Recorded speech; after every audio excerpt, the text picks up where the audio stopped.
Regrets? Tucker has a few. It's not enough to say, well, I changed my mind, or like, oh, this is bad, I'm out. It's like in very small ways, but in real ways, you and me and millions of people like us are the reason this is happening right now. Yes. So I do think it's like a moment to wrestle with our own consciences. We'll be tormented by it for a long time. I will be.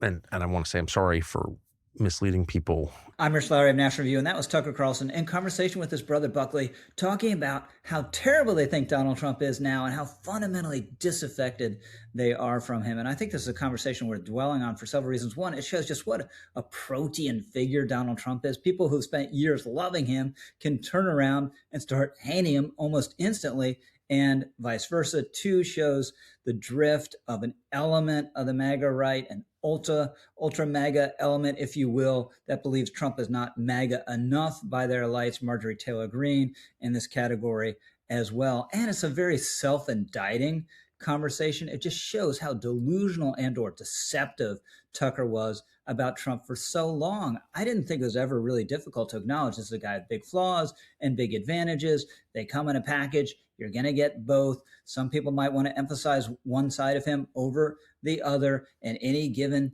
incident or controversy or policy. One of these tendencies might prevail over the others, but we got to acknowledge they're both there. But Tucker said, oh, if you criticize Trump, you're criticizing his voters, you're condescending to his voters, you hate the country and all the rest of it. And here he is showing up after all that, sounding like he should be writing for the Never Trump website, the Bulwark. Here's some more. I always felt like there are things wrong with Trump, have always been. I overlooked most of them or just tried to ignore them or whatever. And some of them I honestly enjoyed, his vulgarity or whatever. Yes, those flaws obviously were always there, and there was no reason to ignore them. Didn't mean you had to vote against him. Didn't mean you had to consider the alternative better than him. Didn't mean that he didn't do very good things his first term, has done a lot of good things this second term here. But a basic commitment to honesty means acknowledging things that are obvious right in front of us. And what Carlson is basically saying is he denied them or ignored them because it wasn't convenient to his case at the time. And if you're doing that, you can't portray yourself. I mean, we're way beyond this with Tucker, but you can't portray yourself as a brave truth teller because you're the opposite. Here's some more. Maybe it's inevitable that you get, once the patriarchy has been overthrown, as it has been, yes, you get a president like this who's emotional, all about himself, is perpetually the victim. Remember they used to say the president's most valuable commodity was his time. Yeah. That's the most valuable thing the president has. What does he focus on? How does he spend his time? He's got a finite amount of time.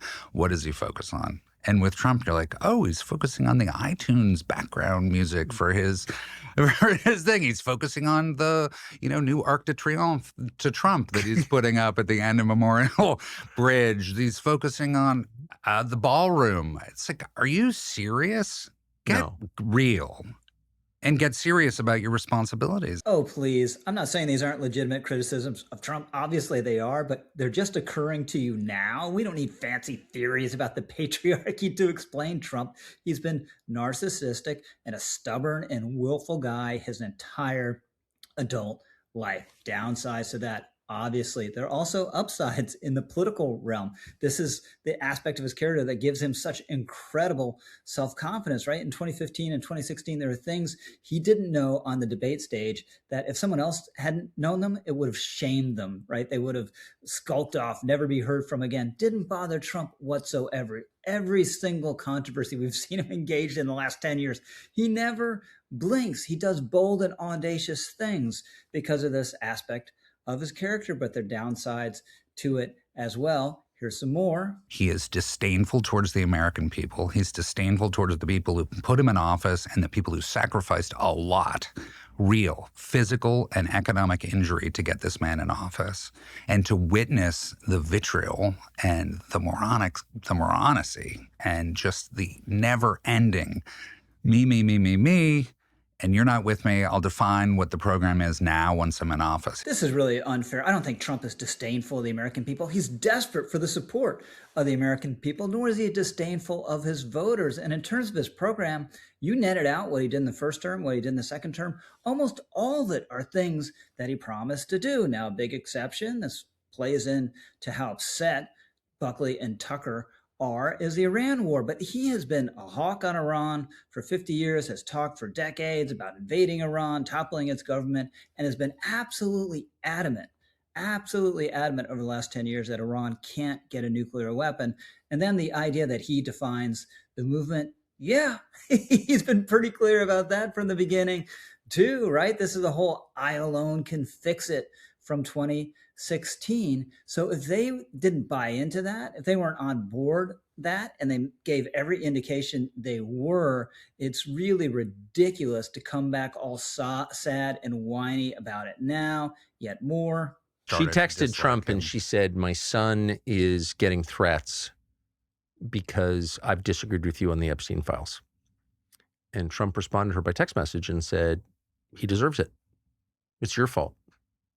People are threatening the kid's life. And Trump says, no. You brought this on him. It's on you.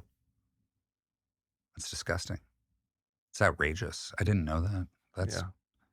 It's terrible. It's terrifying too, actually, to be so tone deaf, to be so evil, but to also be so tone deaf. Now they're discussing their text exchange that supposedly Marjorie Taylor Greene had with Trump when they were in the course of breaking up. I have no idea whether it's true. No one can know. If it is true, it was petty and vindictive. But again, that's a surprise. This is clearly a side of Trump that's been obvious from the beginning as well. If you just look at the second term, at the beginning of the second term, what does he do? He pulls security from John Bolton, who's been under Iranian threat. So is that another thing they're just ignored or dishonest about because it wasn't convenient to them at the time? At the end of the day, underlying this new disdain for Donald Trump is, true to form, a conspiracy theory. And then the war in Iran, which he clearly, had no plan for, wasn't enthusiastic about at all. He was fully aware of the risks. He was fully aware that it was a betrayal of his explicit promises for 10 years not to do this. He did it.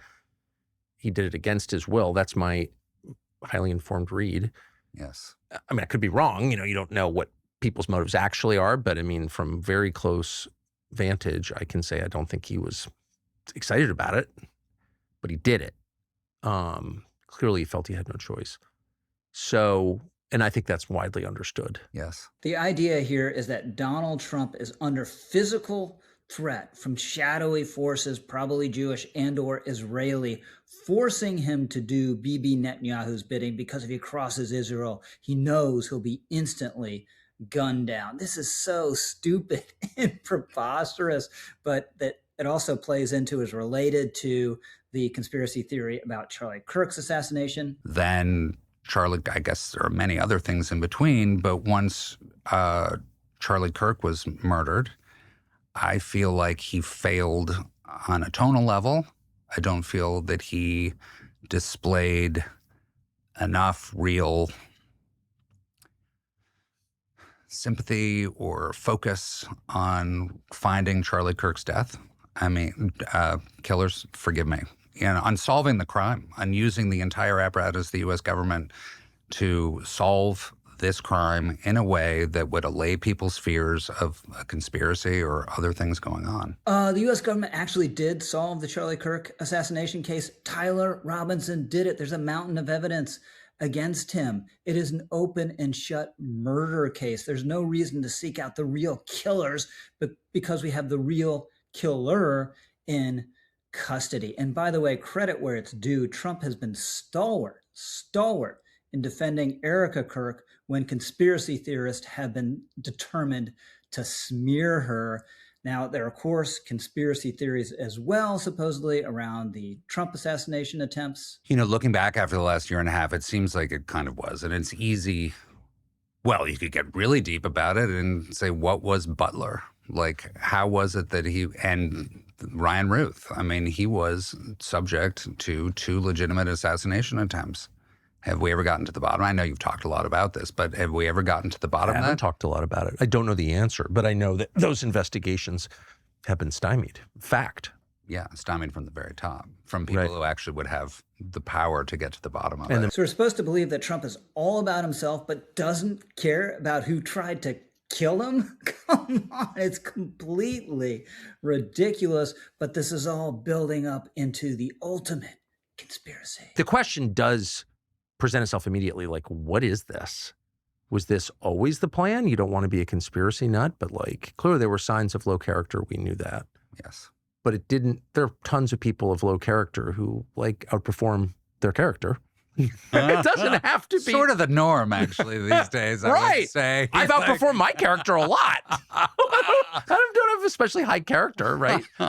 But you try to, whatever, you try your best. But what was this? Was this always the plan? Yeah, there was a grand plan to have a real estate developer run for president in 2015 in an unlikely bid discounted by many people, including yours truly, win by the skin of his teeth in 2016, then get defeated in 2020 after a major pandemic, then to come back in part by denying that he really lost in 2020, and in part because there's a debilitated Democrat in office and beating his vice president in 2024, and then a year and a half later, launching a war against Iran. It is ridiculous. Just say he made a big policy decision that you disagree with. That's fine. But once again, this has happened so often, we're seeing that Trump's most fevered critics are indicting themselves more than Trump. Trump, whatever else you think of him, is less crazy than these guys. Trump is more constant than these guys. But this whole sorry episode shows that with all his regret over so many things now across the course of his career, including this one, perhaps his biggest initiative, that there is hope that Tucker Carlson will eventually rue all the lies he's told about Jews and all the ridiculous conspiracy theories he's made up over the last several years. I'm Rich Lowry. Over and